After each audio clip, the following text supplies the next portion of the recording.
Okay, part 3 is market analysis. This is a really critical part of the business plan. You must clearly show that there is a market for your product or service.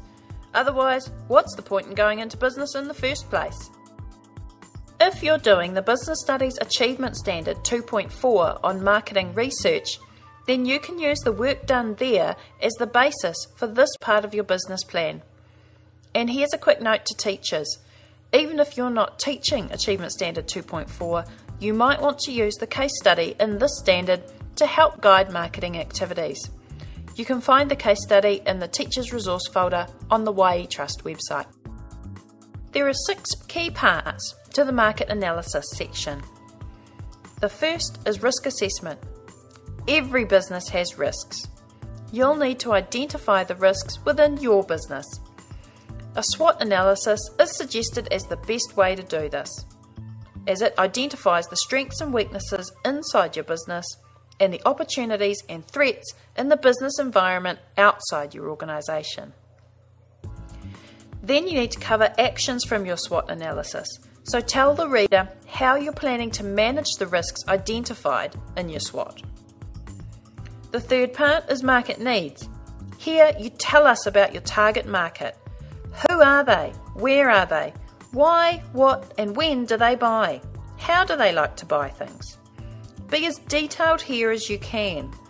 For example, your target customers might be homeowners aged between 30 and 50 who live in the 4 major metropolitan cities. You may be targeting those with high disposable income who enjoy quality home furnishings. This group sometimes purchases online but mostly prefers to shop in store. The more detail you can find out about your customer, the easier it will be to plan your promotional activities to suit them. Then there's product, price and place. What exactly is your product or service? How much are you going to sell it for? And where will people be able to buy it? If you've already clearly identified your target customer, then it's easier to predict their behaviour. So look at things like whether they're likely to shop online, and whether your product or service would fit in at a farmer's market or is it better suited in tourist outlets. Is your product or service exclusive and likely to attract a high price, or is it something that people might buy on impulse and therefore can be priced at a lower price point? Then there's promotion. You may have the very best product or service idea in the world, but you won't make any sales unless you tell people about it. So how are you going to promote your product or service to your target market? Remember at eDay we said you'd have to be really creative, so here's where you outline those ideas. Again, use channels that make sense for your customer. Are they likely to be online, reading your local community newspaper, or listening to a particular radio station? And what events can you plan for your product launch? Finally, there's the competitor comparison. Now this is really important. Who are your competitors? What are their strengths and weaknesses? And how are you going to compete against them? Okay, breathe a huge sigh of relief. That's the market analysis done. Part 4 of the business plan is about your people. Here you need to tell the reader about your ownership and management structure and your personnel. There's 4 key elements needed in this section. The first is ownership and organisational structure.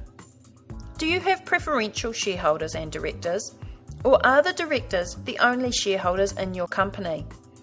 Who's responsible for each role within the business?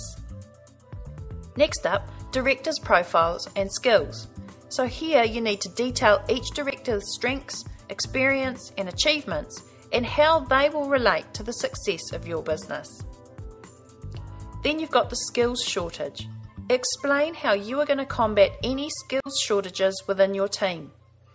For example, have any of you run a business before?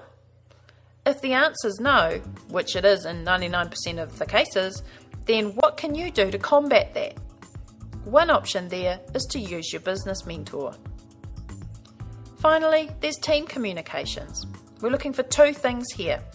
Tell us about your internal comms, so how you'll communicate with your team members, and also about your external comms, how you contact suppliers, customers, the media, etc.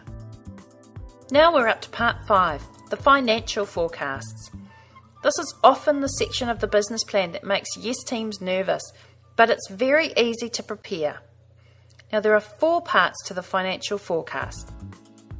The first is the break-even analysis. You will need to spend money on your business before you can start selling your products or services. Your break-even is the point at which you've sold enough units to cover those initial costs. Now you can calculate this online, so just Google break-even calculators. Next, there's the forecast cash flow. For each month that your business will be in operation this year, tell the reader what money will be coming in and what money will need to go out. For example, in April you might fundraise and get shareholders' money into your business, and then you might be planning to buy goods from a supplier in June and then sell them in August. So show where and how the money will flow in and out of your business. Next is the statement of financial performance. Using that forecast cash flow, what will your financial position be at the end of each month and at the end of this year? And finally, there's the financial controls. What procedures is your company putting in place to ensure money is collected and managed safely? And how will you control the payments to and from your company? The final part of the business plan is the operations section. This is about your production processes, so you need to include information on 3 key elements here. Environmental analysis. This is about health and safety. As a business owner, you are legally responsible for protecting the safety and well-being of people in your workplace. How do you ensure that safety? What will your company do in the event of an emergency? And are there any regulations that you need to be aware of when producing your product or service? Next is production process. So here you should include detail of the steps taken to produce a single unit. If you've got a service-based business, this is where you explain the different steps in the service delivery. And you should also detail how production will be timed throughout the year. Finally, there's sourcing and quality standards. Tell the reader where you're sourcing the components that make up your product or service, and how are you ensuring that all units are manufactured and delivered to the same standard. If you're delivering a service, how are you going to check the quality of that service? Congratulations, you're almost there. That's 5 out of 6 sections nailed. So now it's time to go back and write the summary. The business summary needs to grab the reader's attention immediately. So go through your business plan and take out the main points so you can make your business summary a snapshot of your business. Make sure it has the following 3 components. Business idea. If someone reads your business summary and doesn't clearly understand your business idea, then you need to go back and rewrite it. Company objectives. Tell the reader what your company's goals are this year. And don't be afraid to make your goals big. You'll be really amazed at what you can achieve in Young Enterprise. And then there's the mission statement. Think of your mission statement as your company's reason for being. This is the big picture stuff. So those are the key components to your company's business plan.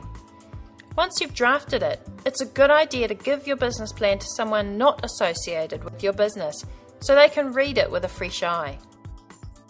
Don't forget, you're writing this business plan as a roadmap for the year. Make sure you include all the details so that the reader can clearly follow your roadmap and see where you're intending to get to. You don't get extra points for using long words here. Make sure you write in a way that is clear and easy to understand. And it's not an English essay either, so it's fine to use bullet points and diagrams, whatever makes it easy to read. You will see from the marking schedule that there are also marks for editing. Make sure you focus on language and grammar and presentation. Use a font that is easy to read and write your business plan in an order that matches the criteria. It's amazing how many Yes companies don't think to do this. It's also a good idea to number your pages and include a contents page. Once you're happy with your business plan, hand it into your teacher and keep a copy within your company records.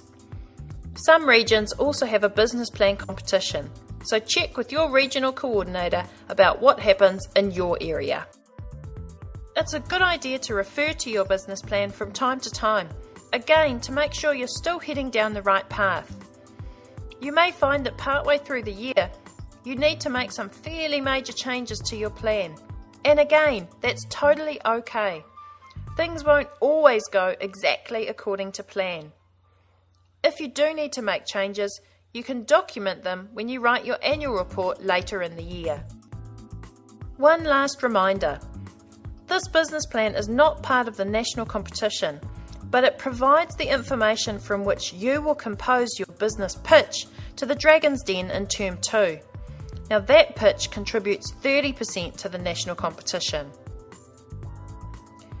The next podcast will be on production and prototyping. Thanks a lot for tuning into this one, and good luck with your business planning. We'll see you next time.